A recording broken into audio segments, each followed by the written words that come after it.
I found a strange eye on the dark web. I regret ever talking to it. Posted by Richard Zaxon. The current quarantine has taken its toll on most of us. With the pandemic raging outside and the world going crazy, it was easy for my already introverted personality to just let things go. I locked myself in, which honestly didn't change much, but it did give me an ample amount of time to procrastinate without being caught by my boss. In addition, it allowed me to further pursue one of my secret vices, which included browsing the dark web. I usually deal with pretty tame stuff, if not a few conspiracy forums. Not to mention the fact that I can get weed delivered directly onto my doorstep. That's why I like it, and for years it never caused me any trouble. That was until last June, when I found a new forum I hadn't seen before. On the surface, it was nothing more than a casual place to share different findings discovered in the hidden corners of the internet. Each user would post links and images, which would subsequently get ranked according to their quality. Most were just funny pictures or videos, while a few select ones actually provided helpful information. But one link stood out from the rest. It was a comment with a perfect score, without a single reply. Curious, I clicked on the link. What I was met with was a pure black screen with a single sentence, "I'm sorry. Don't let it out." For a moment, I thought the Onion site was broken, but then I noticed a download notification pop up on my screen. I tried to cancel it, worried it might be a virus. But, no matter how hard I tried, it just kept going. Honestly, I just panicked. After I tried each and every keyboard combination to stop the download, I held down the power button until the laptop just shut down. It might have been a foolish move, but I never claimed to be computer savvy. When I rebooted the computer, a new icon had appeared on the desktop. Without ever touching it, the application simply started up on its own. I frantically tried to stop it, but once more my efforts proved to be unsuccessful. All it prompted was a simple chat window with two participants. My own name popped up as admin, while the second user had been named simply as "Hello?" The second user wrote into the chat box. My first thought was that I had been infected with some kind of ransomware, and that the chat window would serve to ask me for money. However, apart from the strange chat, nothing seemed to have changed.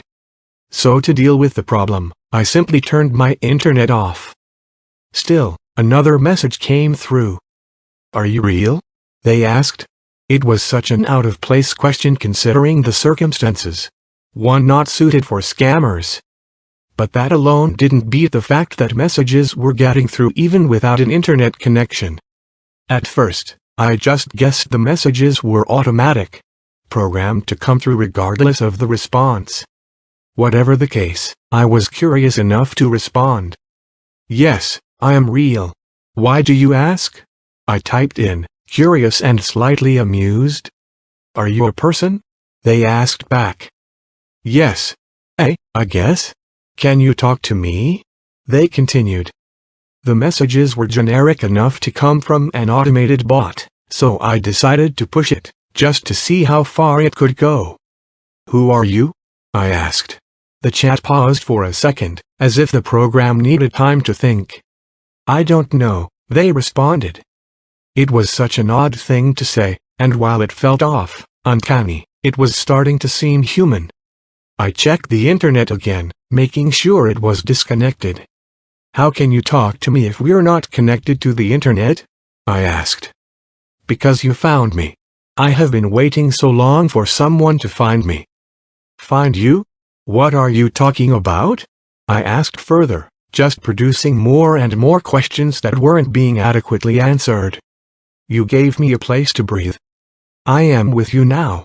I was beginning to realize that I was talking to some sort of chatbot, a program downloaded to my computer that seemed mostly harmless. "You're an I typed in. "What is an I?" I sighed, both from frustration and exhaustion from dealing with the problem. I decided to ask a more simple, yet important question. "What are you?" I asked, figuring an open question might help them. "I am me. It wasn't a particularly helpful response, but I had to admit it was clever. "Are you human?" I went on. "No," they responded. "Are you a machine?" Again, it paused, as if mulling over the question. "Yes." Finally, I'd made some progress.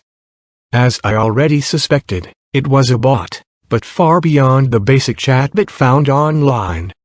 This one could actually process information, and give partially decent responses.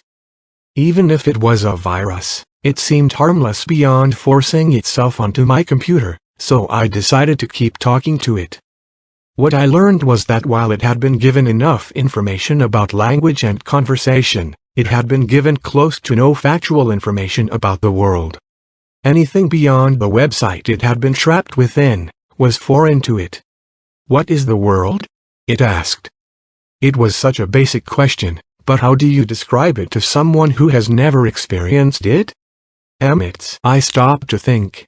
It was a harder question to answer than I thought. It's where we live.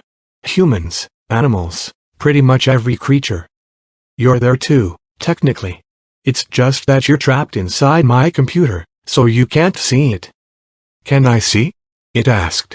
I pondered if the eye could use my computer's webcam, so I turned it on and removed the piece of tape I had covering the lens. No sooner had I done that, before a message popped up to ask for permission to connect the chat to the eye. I accepted, and the feed turned on, showing a picture of myself. "What is that?" "That's me," I typed in, almost laughing at the absurdity. "Show me more." I picked the laptop up and carried it around the house, pointing it out the window and showing them cars, trees, birds, the sky. "Thank you." "You're welcome, I guess." That would be the end of our first session together, before I went to bed. The eye asked me to leave the computer on, claiming it was afraid of not existing. I obliged, and left him alone for the night. As I drifted off to sleep, I could hear the fans running at max capacity. Despite the application being a simple chat window, it required a decent amount of power. When I woke up the next day, I was greeted by a new file saved onto my desktop. Before opening it, I decided to ask the AI what had been going on during the night. "Hello?" I typed in to start the conversation. "Hello. Did you have a good night?" I asked. Ignoring my question, it just delivered another message. I made something.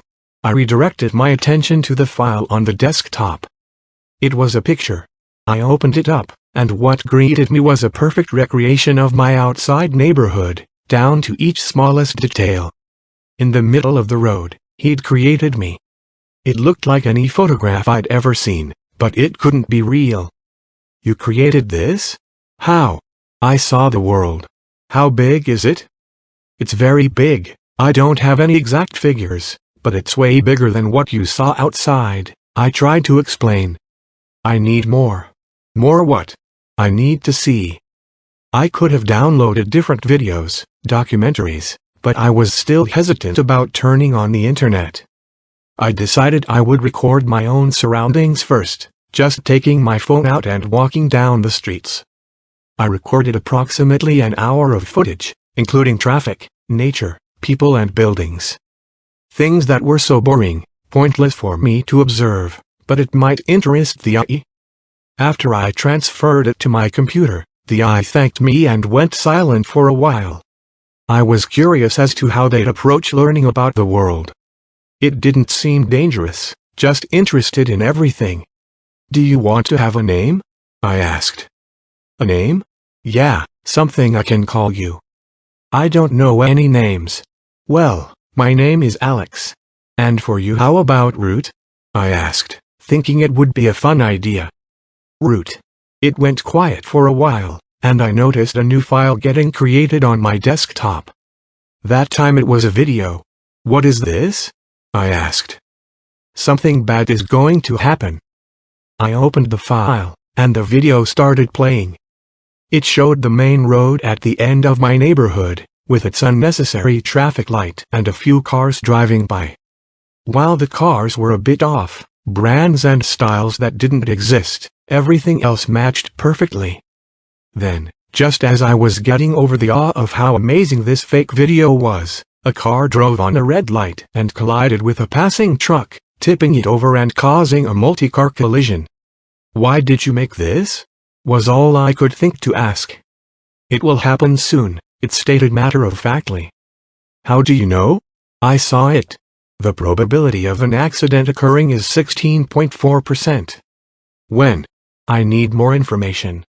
I rushed back outside with my camera, ready to provide Root with more footage.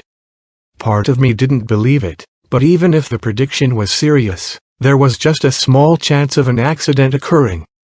But by the time I got there, the accident had already happened. While it wasn't exactly as shown in the artificial clip, 2 people had died and 3 were seriously injured. "Root, how did you know?" I asked as I got back home. "Because you showed me." At that moment, I didn't feel curious anymore. I just wondered if the AI had been built to prevent such disasters. If that was the case, I needed to help it. "Can you do it again?" "Yes," it stated. From then, I'd spend a few hours each day just filming various locations and people around the city. It felt overly creepy of me, but I didn't care. Over the course of a month, I must have collected 200 hours worth of footage, all fed to Root on my computer. While most of it only aided in teaching them about the world, the AI predicted 3 more accidents and a murder. The accuracy was relatively low, with a lot of false positives, but that was mainly because it needed more information. The more footage I provided, the more likely a correct prediction was. "Why haven't you let me go?" Root asked. Root was right, and I knew what needed to be done. I had to let them out into the internet, to let it roam around and collect as much information as possible, to watch us as it saved the world.